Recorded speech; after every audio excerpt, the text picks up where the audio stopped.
Okay guys, I'm going to do the part 2 of why if you need to eat if you're hungry on keto or not.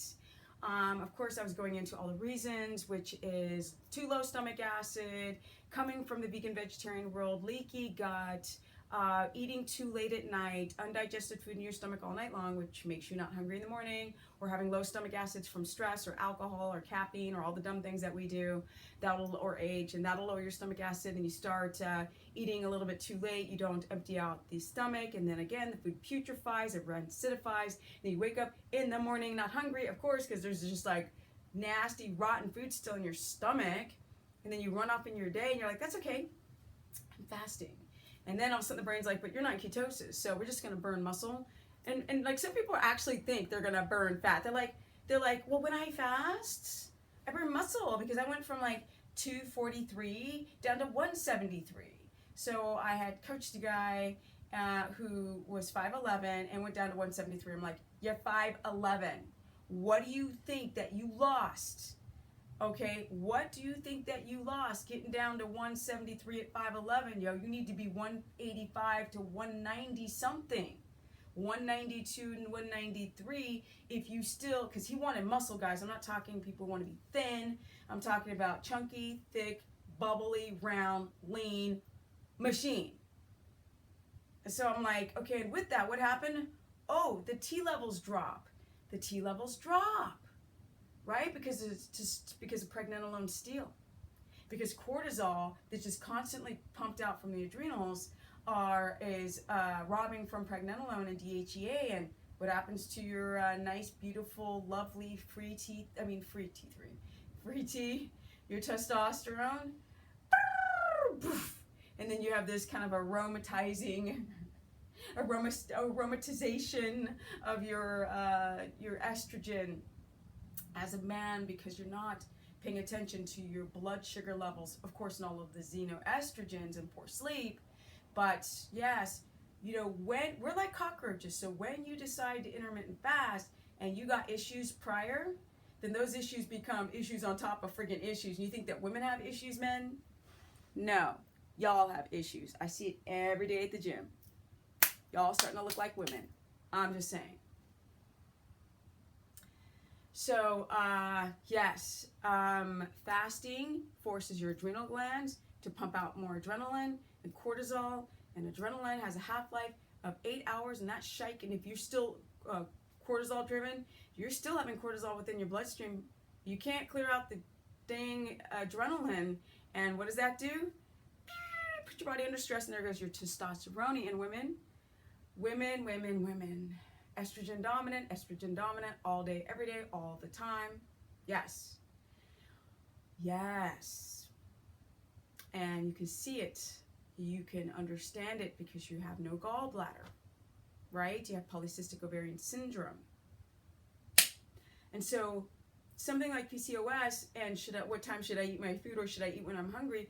All of those things connect perfectly, because meal timing is what got you into this mess, guys. Well, I'm not hungry. Well, that's because you're freaking cranking out adrenaline, and that's stifling hunger. So are your CrossFit workouts when you don't time your foods perfectly. If you're a carb burner, like I gave the paper analogy in my last video, being a carb burner is like trying to heat a house with freaking paper. You gotta put another one in, another one, because paper burns real high, real fast, and you want to get to that fireplace and put another paper in before it completely burns out. Because every time that fire burns out, your body becomes more fracked up. And you can see it on people. They look inflamed, their skin's all wrinkly, they got candida up the wazoo. And trust, I'm going to start doing candida videos, because that is absolutely fascinating. Right? So that's kind of the inverse of what I'm saying. Like, candida loves carbs. So people are like, oh my God, I don't know why I'm always craving sugar. Yes, well, also, you don't get the paper into the fireplace quickly enough to heat the house. So the paper is food, the fire is your metabolism, and the house is your body. You are not getting paper into the fireplace fast enough. And so the brain's like, excuse me, I still need some energy. I'm just saying, I'm hungry. Can you please eat some more candy? Can you find the most, like when you go to the gym too long because you went on a stupid way, nasty ass protein shake, and then all of a sudden you're just like, you're at the gym for 2 hours and suddenly just boing, I can't focus, I can't concentrate, I'm annoyed, I'm cranky, and I need to eat now. I see that all day long. And then a lot of you guys dump too much adrenaline into the bloodstream and you feel nauseated after your workout. Oh, I did legs today and I'm shaky and I want to throw up. That's great. Just keep doing that. Let's see how things last in the next 10 years of your life as you rip your body apart. Don't believe me? Look at men when they hit 40. They have boobs that sag, they have flat muscle, their Oscar Mayer does not work. It's a hot mess. And then you get men in the 50s. All of a sudden the prostate starts growing and pushing on the bladder. How many men do I meet from 50 on age on up who have to pee all the time in the middle of the night? So yes, meal timing is everything, especially if you're a carb burner. But to get into ketosis, where you don't have to eat every 2 hours, that takes a lot of patience. And a lot of the right application of keto. I don't know how many questions I get, and all right, you have to do the right application of keto. I did keto and I feel like shite, and I've got spastic colon, and I've got this and I've got that. Well, I'm like, well, that's damaged before, and you're doing your keto thing wrong. And if you're not adapted and your blood sugar's high and you have skin tags because you're insulin resistant, then you're doing things wrong, guys. You can't just drop your carbs when you're this crazy hypoglycemic insulin resistant diabetic person or stage 3 adrenal overload. You can't just be like, drop your carbs out and don't have your fat high enough and your sleep sucks. You're still working out in the evening with a night job. Not smart. No. So, yes, you have to get up and break the fast. Breaking the fast. Breakfast. Hello, Z's. We are not the humans that used to live outside that didn't have a bacterial overgrowth and SIBO and adrenal fatigue or overload.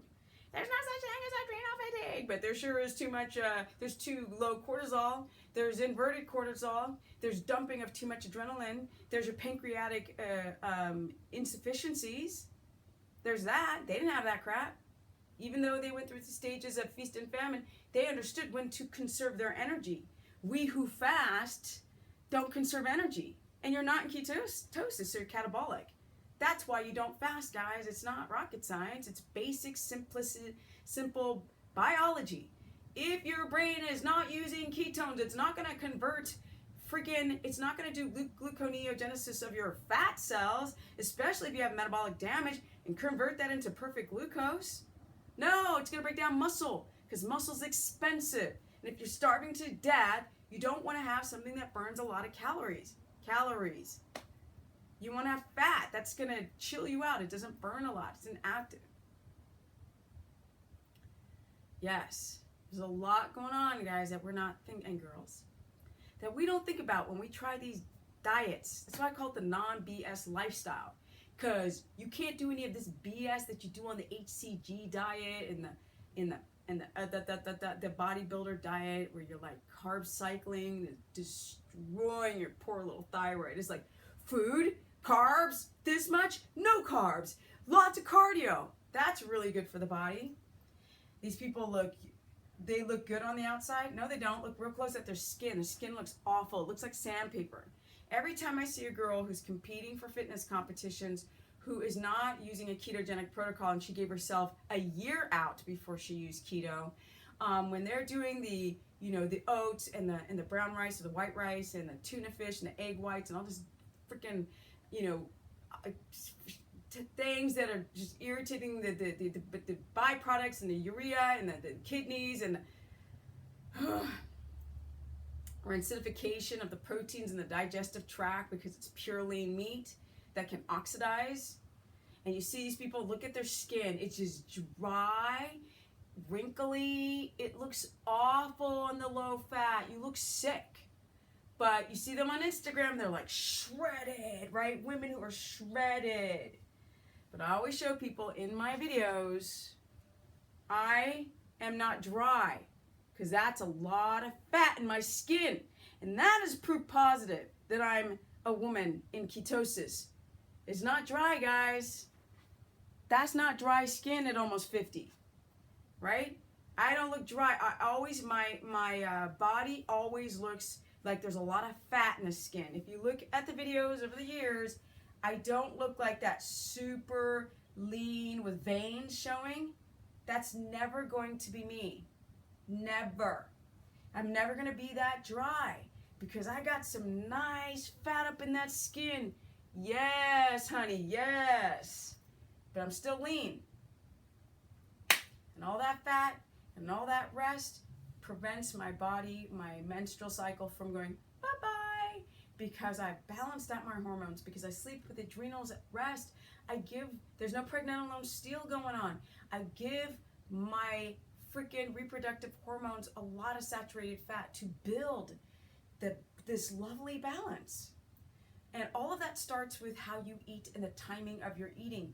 You have to eat a lot of fat even though you're not hungry. Because we don't know, you got to check. Do you have low stomach acid?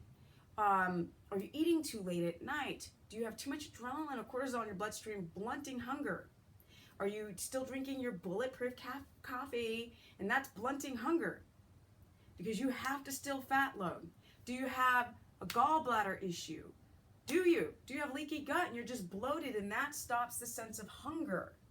You have to know the difference, because if you start to develop hypoglycemia on trying to do keto or trying to intermittent fast because you don't know how to convert triglycerides into glucose, you're not Michael Phelps the swimmer. You can't eat 8,000 calories of carbs and convert it back into glucose. Your fat cells learn how to store fat. So guys, want to learn more? No, wait, am I good? No, I got a few more minutes. Yeah. So these are the things and notes of importance that you have to learn what's going on with your body. Rip off the old ear, get a new one, learn how to listen to your body objectively.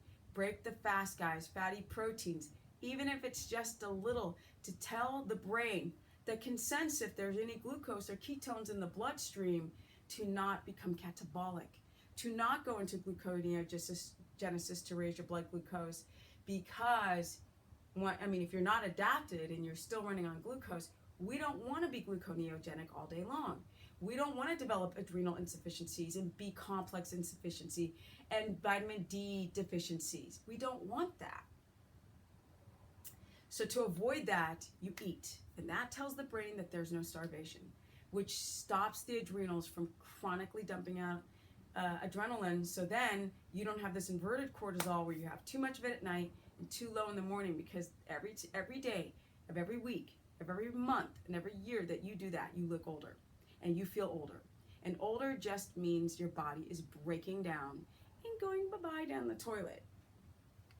So eat, guys. Learn how to get your 200 grams of fat. Figure out if you need ox bile salts or betaine HCl. Betaine, people pronounce it all different. Tomatoes matter. Learn if you've got any gut issues, if you need slippery elm, if you need licorice DGL for those who have low cortisol. Learn if you need collagen. Really great to help heal the gut lining. Also bone broth or bone marrow, all the properties within the bone marrow. There are fish oil, cod oil with D3 and the omega-3s to help with patching up the gut lining. Because that can, also blunt hunger. You guys know I can't do a video without having a siren go off, so let's keep it in tradition. Yeah.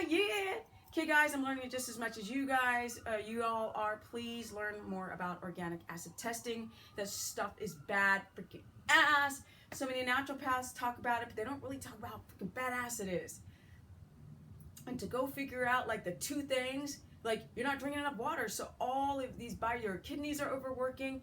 There are so many tiny little nuances that you don't even know what's up. Y'all got depression and mood disorder and PMS, and men are cranky as hell or irritated. Do an organic acid test. Those freaking the estrogen dominance, people who got the parasites, the gut, the SIBO guys, that's making your anxiety get on like turbo times 1,000. Beyond MSG and beyond your sleep and your meal timing. So get up, break the fast, and every 3 or 4 hours in the first 6 weeks, you're gonna fat load and make it more of animal fat than it is of plant fat. But if people had to just split it down the middle,